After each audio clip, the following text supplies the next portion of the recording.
누가복음 20장 9절부터 16절에 하나님의 말씀입니다. 같이 봉독합니다. 그가 또 이 비유로 백성에게 말씀하시기 시작하시니라.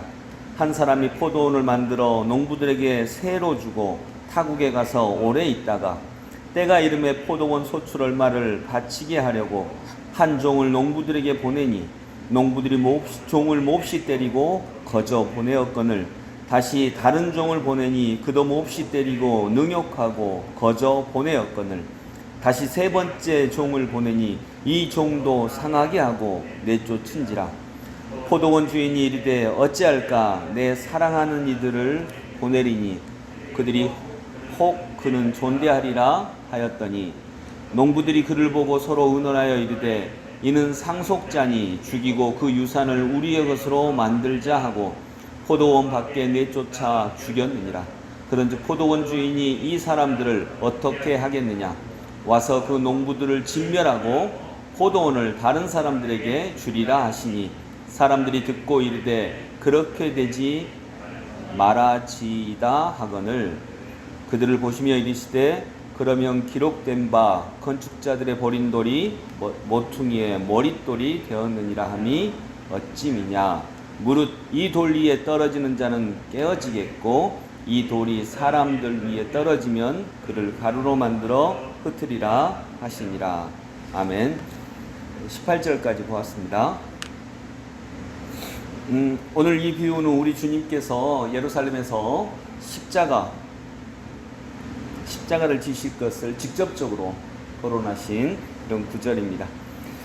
9절부터 보면 그가 또 이 비유로 백성에게 말씀하시기 시작하시니라. 한 사람이 포도원을 만들어 농부들에게 새로 주고 타국에 가서 오래 있다가 예수님은 왕이 되기 위해서 이 세상에 오신 게 아니라요. 왕이 되기 위해서 가신 거예요. 왕이 되기 위해서 오신 것이 아니고 왕이 되기 위해서 가신 것입니다. 온 우주의 왕이 되기 위해서 이 땅을 잠시 떠나신 거예요. 근데 분명히 말씀하시기를 가서 오래 있다가 오래 계실 거예요. 우리의 느낌에 오래 계실 거예요. 그러나 반드시 돌아오십니다. 오래 있다가 안 오시는 게 아니라 돌아오십니다. 그래서 이 세상은 반드시 우리 주님께서 또 분명히 통치하실 것입니다. 우리는 그날이 있음을 기억해야 된다라고 하는 것입니다. 개인적 종말은 개인적 죽음이죠. 그러나 온 세상이 주님의 재림으로 다시 하나님의 나라가 이를 때가 분명히 있다는 것입니다. 근데 이게 소중한 것은 그 사이에 하나님은 이 농장, 즉 하나님이 창조하신 이 세상에 다스릴 권세를 누구에게 주셨어요? 우리에게 주셨다는 것입니다. 우리에게 주셨어요.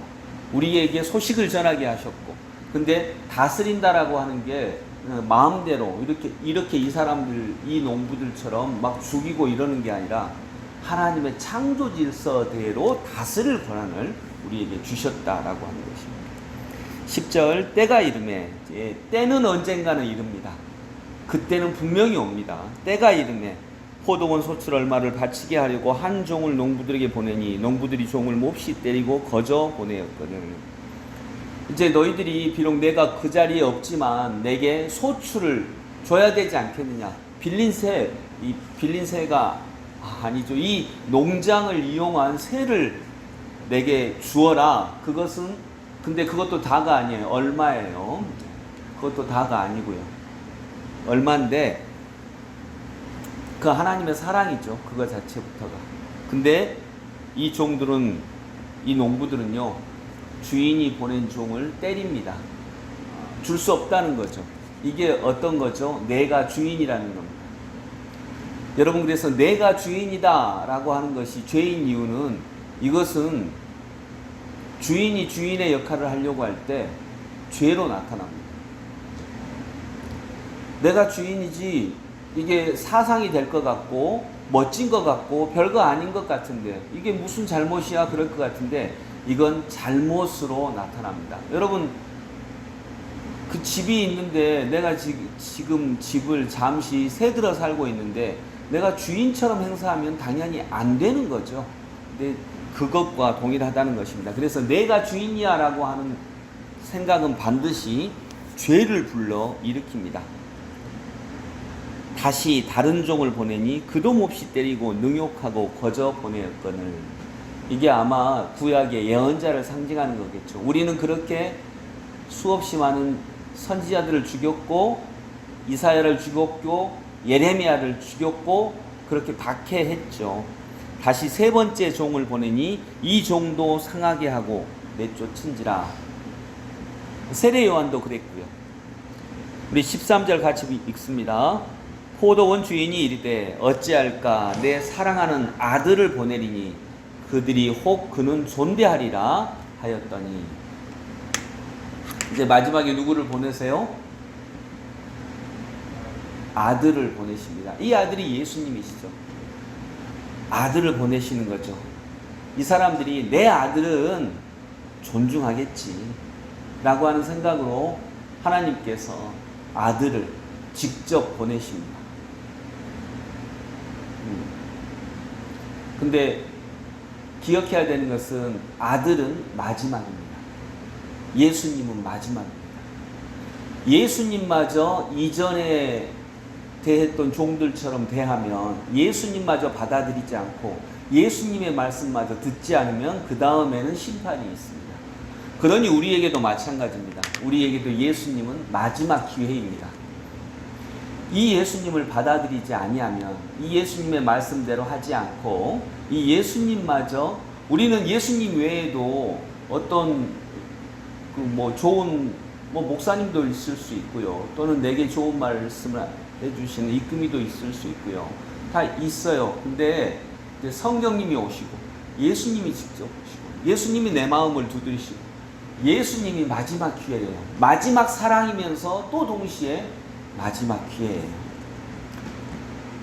14절 농부들이 그를 보고 서로 의논하여 이르되 이는 상속자니 죽이고 그 유산을 우리의 것으로 만들자 하고 포도원 밖에 내쫓아 죽였느니라. 그런즉 포도원 주인이 이 사람들을 어떻게 하겠느냐. 이것이 당시 사람들의 모습이었습니다. 예수님을 상속자니 죽이고 이 유산을, 이 농장을, 이 포도원 밭을 우리가 차지하자라고 하는 거죠. 우리가 차지하자. 이게 욕심입니다. 여러분, 자식이 누구 거예요? 우리 자식들이 아버지, 엄마, 내 인생 내 거예요. 이거 죄입니다. 그렇죠.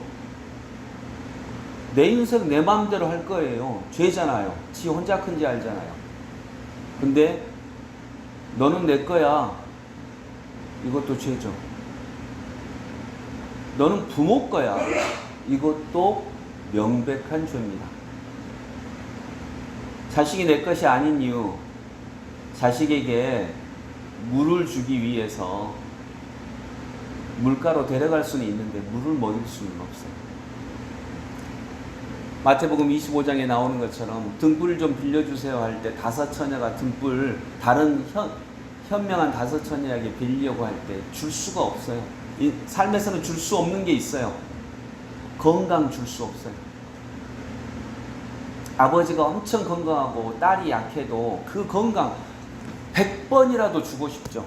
나는 죽고 너한테 줄게 할 마음은 있으나 할 수 없어요. 할 마음은 충분히 있어요. 할 수는 없어요. 왜냐하면 자식은 내 것이 아니거든요. 그리고 내가 너에게 삶을 살아가는 지혜, 또 삶을 살아가는 자세를 어떤 성실해야 돼. 예수님 믿어야 돼. 믿음을 주고 싶어요. 줄 수 없어요. 그것이 자식이 내 것이 아니라는 증거예요. 그러니까 자식이 부모한테 내 인생 내 거예요. 이것도 죄인데요. 부모가 너는 내 거야. 이것도 죄예요.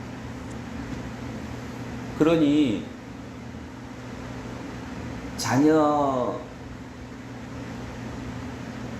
때문에 너무 괴로워하는 분들이 영적 수련을 할 때 묻는 질문이 그거거든요. 그 자식이 당신 겁니까? 그 자식한테 너무 괴로워할 때, 그 자식이 마음대로 안 되고 그럴 때 막 너무 괴로워할 때 그 아기가 당신 겁니까? 그 아기가 당신 아들입니까? 당신 겁니까? 하면 좀 질문이 다르고, 그 아들이 당신 아들입니까? 라고 할 때, 그럼요, 내 아들이죠. 잘 생각해 보세요. 당신 아들입니까? 그때 어느 순간 아니라고 하는 것을 알아야 진짜 내 아들이 되죠. 이 세상에서 진짜 내 아들이. 그래서 줄 수 있는 것만 줘요. 그리고 내가 줄 수 없는 것 때문에 아파하고 괴로워하지 않는다는 거죠. 또 이 진리를 깨달아야 그 아들도 엄마가 아빠가 용돈 해주겠지라고 하는 헛된 것 때문에 또 아파하지 않는다는 거죠. 그리고 적절하게 주고받을 때 그때 사랑이 되는 것이지, 왜 아빠는 이거 안 줬을까? 그때는 거래죠. 거래 관계는 사랑이 들어올 틈이 없고요. 거래 관계는 서로 간에 아픕니다. 야, 내가 너한테 이렇게 해줬으니까 너는 1등 나야지 라고 하는 거래 관계는 아픕니다. 내가 너한테 이렇게 해줬으니까 너는 부모한테 최고로 잘해야지, 아픕니다. 그건 아파요.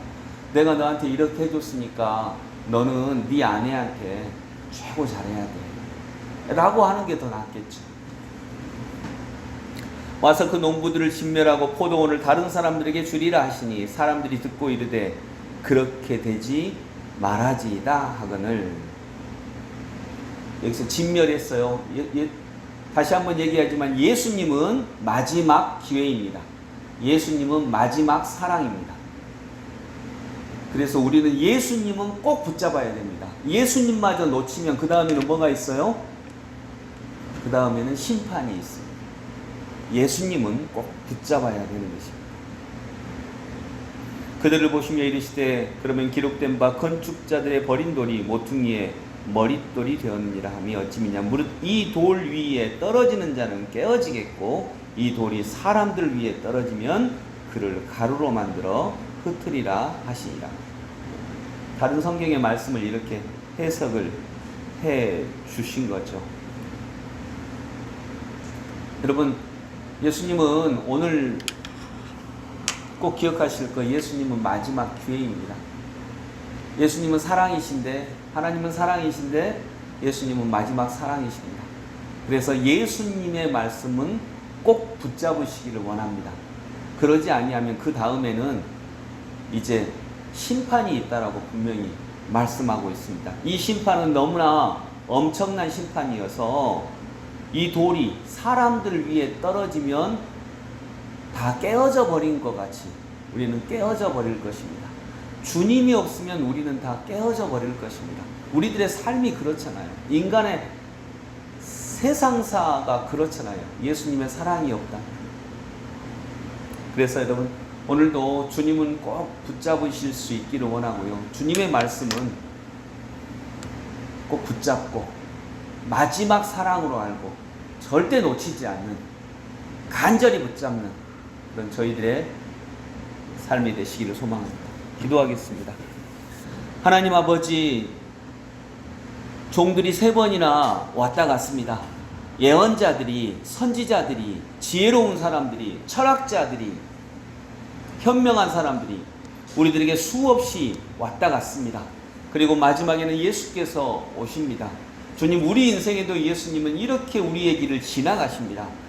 꼭 기억할 것은 예수님이 마지막 사랑입니다. 예수님이 마지막 기회입니다. 이 예수님의 기회까지 잃어버리면 그 다음에는 심판이 있다고 말씀하고 있습니다. 오늘도 예수님의 말씀은 마지막 기회로 알고 꼭 붙잡는 저희들 되게 하여 주옵소서. 예수님 이름으로 기도드립니다.